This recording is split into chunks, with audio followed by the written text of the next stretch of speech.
Every king claimed their bloodline was sacred. But behind many royal dynasties may have been the greatest identity fraud in human history.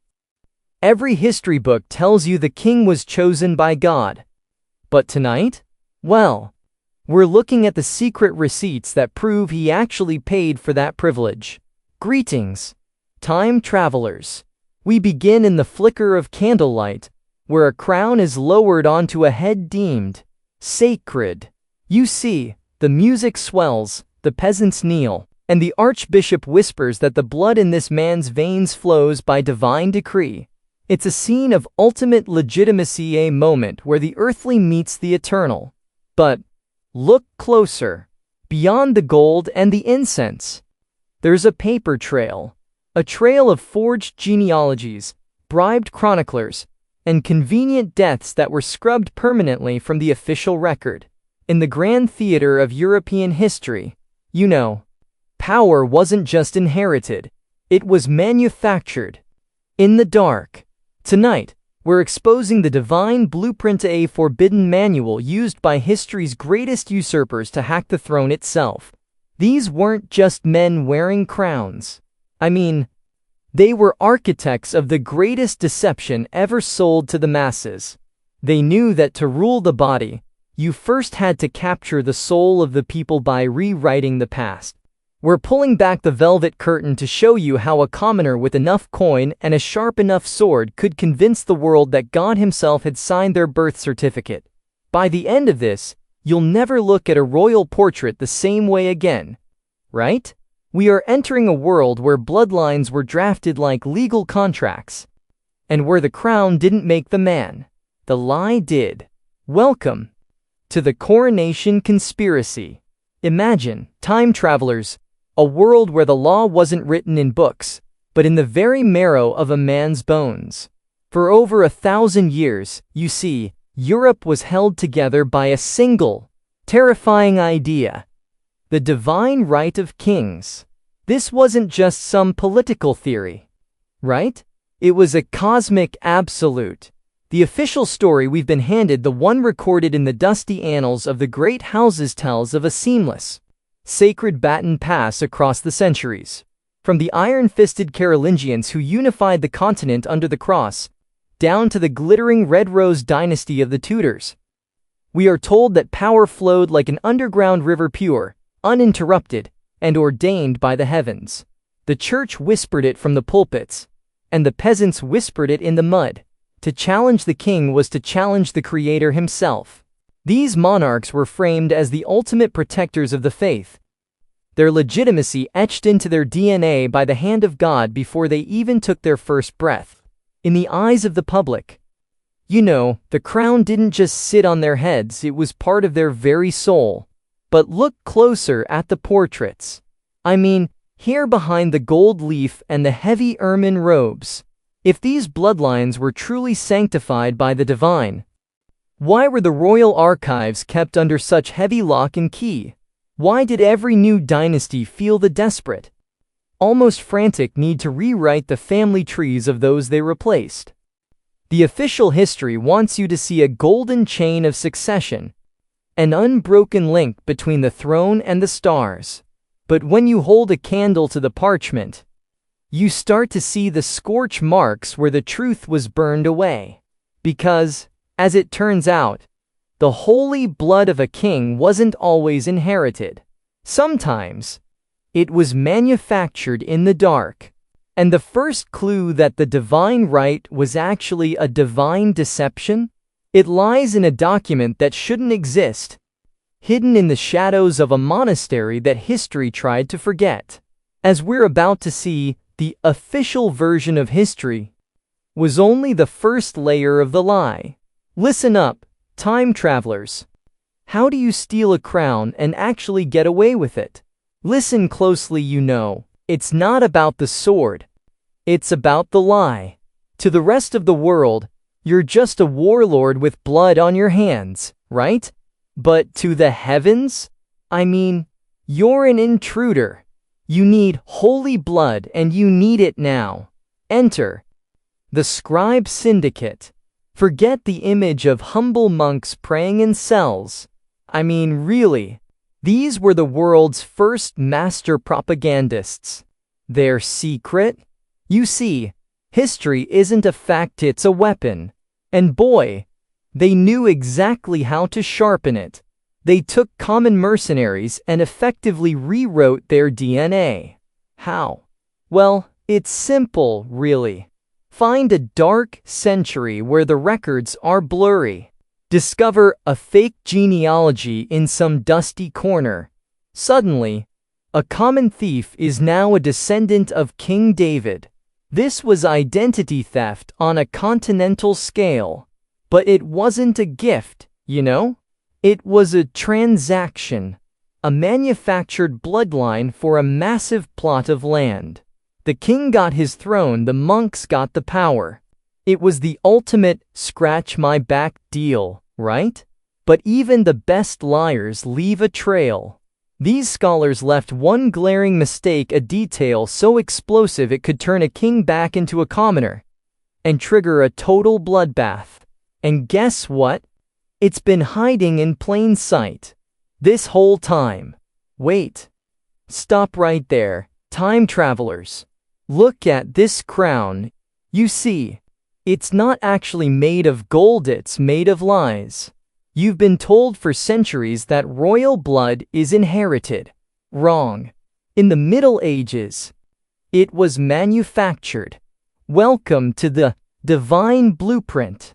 A literal manual for commoners to, well, hack their own DNA. A peasant today, a god king tomorrow. How? It's simpler and deadlier than you think. Step 1. The scribe.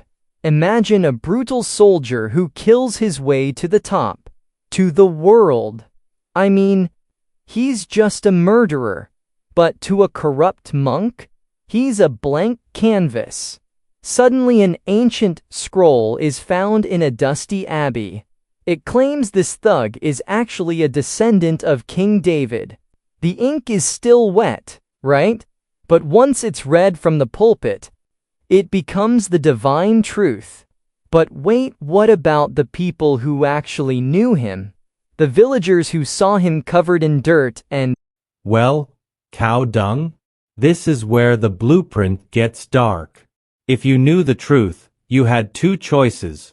Take the gold, or take a blade to the throat. Entire villages relocated. Tax records burned. History itself was being deleted in real time. It was the perfect crime.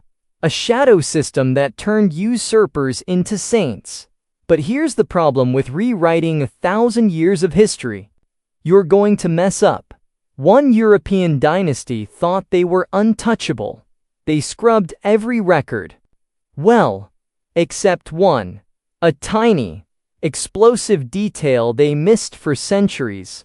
A detail that's about to collapse their entire legacy. So, do you want to see the evidence? Welcome back, time travelers. You're a fraud. A nobody with a rusted blade and a god complex. But how do you trick an entire continent into worshipping your DNA? It wasn't luck. You see, it was a cold, 5-step execution.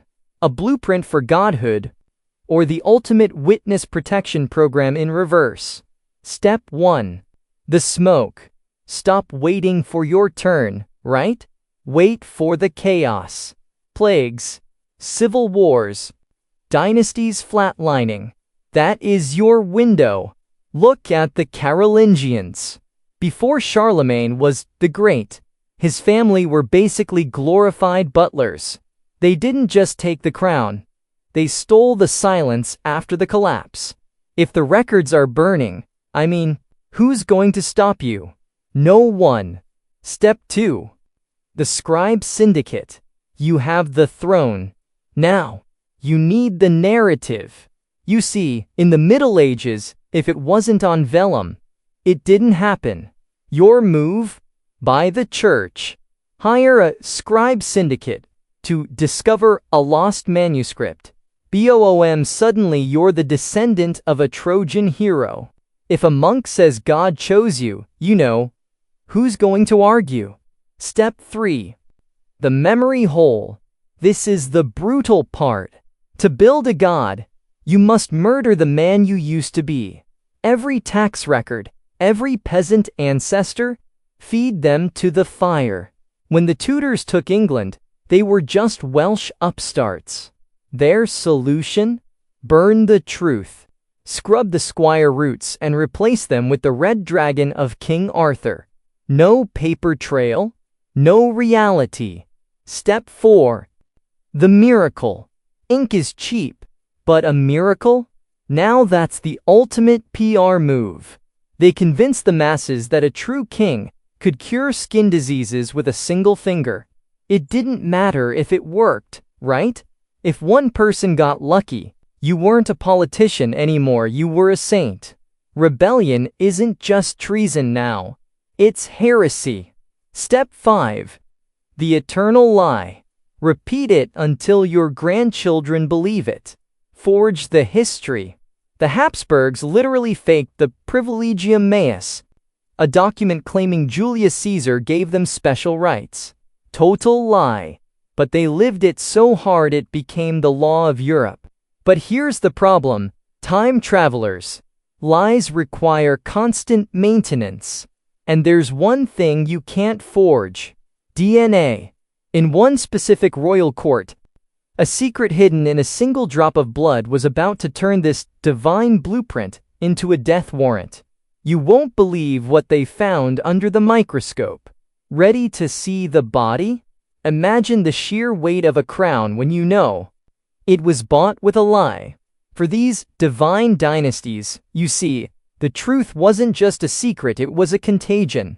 To keep the bloodline pure in the eyes of the public, the monarchs of Europe had to construct what we now call a memory hole. This wasn't just a simple mistake in the record books, right? It was a systematic, brutal deletion of reality itself. Time travelers, you have to understand that the royal archives were less like libraries and more like crime scenes. When a new ancestor was invented to link a rising king to the glory of Rome or the legends of King Arthur, the royal records didn't just go into a box. They were fed to the furnace.